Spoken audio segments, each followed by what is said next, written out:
और अहम खबर कोंडागांव से, जहां कांग्रेस नेता हेमंत भोयर की मौत का मामला है। कांग्रेस कार्यकर्ताओं ने नेशनल हाईवे 30 पर चक्का जाम किया। पोस्टमार्टम के बाद कांग्रेस ने शव यात्रा निकाली। कांग्रेस ने मामले में एफआईआर दर्ज करने की मांग की है। कांग्रेस कार्यकर्ताओं ने थाने का घेराव किया है। बीजेपी नेता पुरेंद्र कौशिक की कार से हुई थी दुर्घटना। कांग्रेस ने पुलिस पर पक्षपात और दबाव के आरोप लगाए हैं। कोंडागांव की खबर, अहम खबर, जहां कांग्रेस नेता हेमंत भोयर की मौत का यह मामला है और इसके बाद इस मामले पर सियासत गरमाती हुई नजर आ रही है। विरोध प्रदर्शन की एक तस्वीर नजर आ रही है। कांग्रेस कार्यकर्ताओं ने नेशनल हाईवे 30 पर चक्का जाम किया। देखिए आप ये तस्वीर देखिए।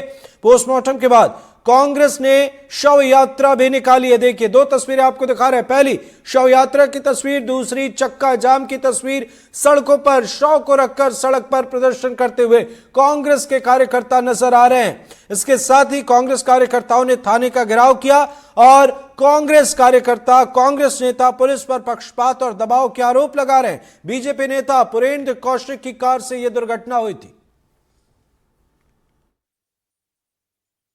हम एफआईआर का कॉपी मांग रहे हो, जल्द से जल्द उसके खिलाफ कार्रवाई हो जाए। तब यहाँ से जितने भी गांव के लोग आए हैं, परिवार आया है, गांव के जनता आए हैं, जिसको चहेता आए हैं, जब तक यहाँ से एफआईआर कॉपी नहीं होगी तब तक हम यहाँ से नहीं जाएंगे। जैसे एक्सीडेंट हो गया, जैसे हॉस्पिटल लाए, तब भी इन लोग ना 1 घंटा बाद पहुंचे हैं पुलिस की टीम, और उसके बाद कार्रवाई नहीं की है। फिर लाइट गोल है, ऐसा है वैसा करके ना रात से घुमा रहे हैं, और जो भी बयान कर रहे हैं वो बयान को बदलने की कोशिश कर रहे हैं। अभी क्या बात हो रही है? अभी बात हो रही है कि कॉपी देंगे, अभी एफआईआर हो गया है बोल रहे हैं, लेकिन कॉपी नहीं दे रहे हैं उसका। तो हम तो यही तो मांग कर रहे हैं ना, एफआईआर की मांग कर रहे हैं।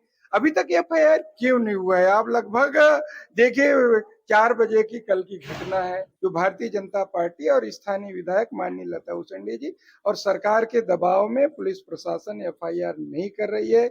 जबकि स्पष्ट है, जो उसकी जो आरोपी है, उसकी मिसेस भी उस गाड़ी में बैठी थी, उनको भी कुचलने का प्रयास किया गया था। जो सरपंच है उसको भी कुचलने का प्रयास किया गया था। जो तीनों गाड़ी में बैठे थे, तीनों को मारने की साजिश रची गई थी। उसके बाद भी पुलिस एफआईआर नहीं कर रही थी। इससे दुर्भाग्य क्या बात है।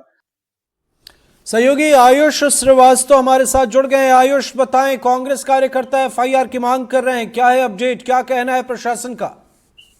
जी, बता रहे हैं कि शाम जो सड़क हादसा हुआ था उसमें कांग्रेस की मौत हो गई। उसके बाद से काफी ज्यादा ग्रामीणों ने रात भर पूरा थाने परिसर में बैठे रहे ताकि उनके आरोपी के खिलाफ एफआईआर हो, पर 20 घंटे हो गए लगभग, एफआईआर अभी तक नहीं लिया गया है।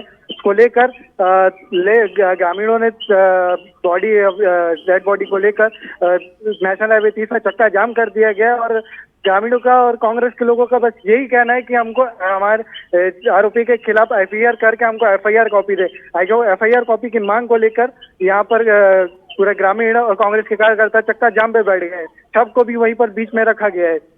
और बता दें कि सबसे बड़ी बात, जिस सड़क हादसा में एक सरपंच थी और जो मृतक था उसके साथ में जो आरोपी है उसकी पत्नी, वो भी उस गाड़ी में सवार थी। उसके बाद भी बिल्कुल आयुष, जरा ये बताएं कि एफआईआर न करने को लेकर प्रशासन की तरफ से क्या कहा जा रहा है? दूसरी तरफ कार्यकर्ता कांग्रेस के वे क्या कर रहे हैं? क्या अब तक अंतिम संस्कार हुआ है या अब भी प्रदर्शन की तस्वीर नजर आ रही? जी, लगातार प्रदर्शन अभी भी चली और प्रशासन के लोग बस जब एफआईआर की मांग करते हैं कांग्रेस कार्यकर्ता, तो प्रशासन के लोगों का यही कहना है कि हम जांच कर रहे हैं, जांच के बाद एफआईआर करेंगे। बस यही बोलकर उनको टाला जा रहा है बार बार। बिल्कुल आयुष, जरा ये बताएं कांग्रेस कार्यकर्ताओं का इस मामले में क्या कहना है? और बीजेपी नेता पुरेंद्र कौशिक की कार से दुर्घटना हुई, तो क्या उस पक्ष की तरफ से कोई बयान या बातचीत हुई है? जी, उस शख्स को मीडिया और कांग्रेस के कार्यकर्ताओं और ग्रामीणों के बीच लाया ही नहीं जा रहा। पुलिस के द्वारा पूरे उस शख्स को सबके नजर से दूर रखा गया है। अभी तक कोई भी बातचीत वहां पर उनसे करने नहीं दिया जा रहा है। ठीक है, हादसा कहाँ हुआ, क्या वजह बताई जा रही है, संक्षेप में प्लीज?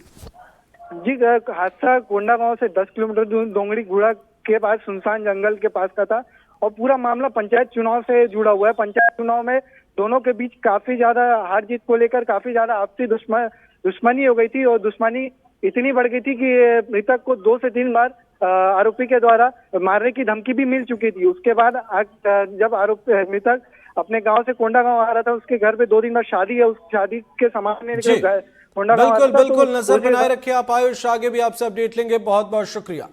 और अहम खबर सागर से, जहां दो पक्षों में विवाद के बाद बवाल हुआ है। दुकान में तोड़फोड़ और आगजनी हुई। पुलिस ने आंसू गैस के गोले छोड़े। इलाके में भारी संख्या में पुलिस बलों की तैनाती है। सागर के सानोदा इलाके का ये मामला है। तो अहम खबर आपको बता रहे हैं, जहां दो पक्षों में विवाद के बाद बवाल, दुकान में तोड़फोड़ और आगजनी, इलाके में पुलिस बल की तैनाती। सागर के सानोदा इलाके का मामला, दो पक्षों में बवाल, विवाद, मारपीट, तोड़फोड़ की तस्वीर नजर आई। सहयोगी अतुल गौड़ हमारे साथ जुड़े हुए। अतुल जी, बताएं क्या है ये पूरा मामला? जी अमृत जी, देखिए ये पूरा मामला एक युवती को लेकर के है। बताया गया है कि एक विशेष वर्ग का युवक युवती को गांव से लेकर के साथ चला गया था और उसके परिणाम स्वरूप ये दो पक्षों में विवाद सामने आया है।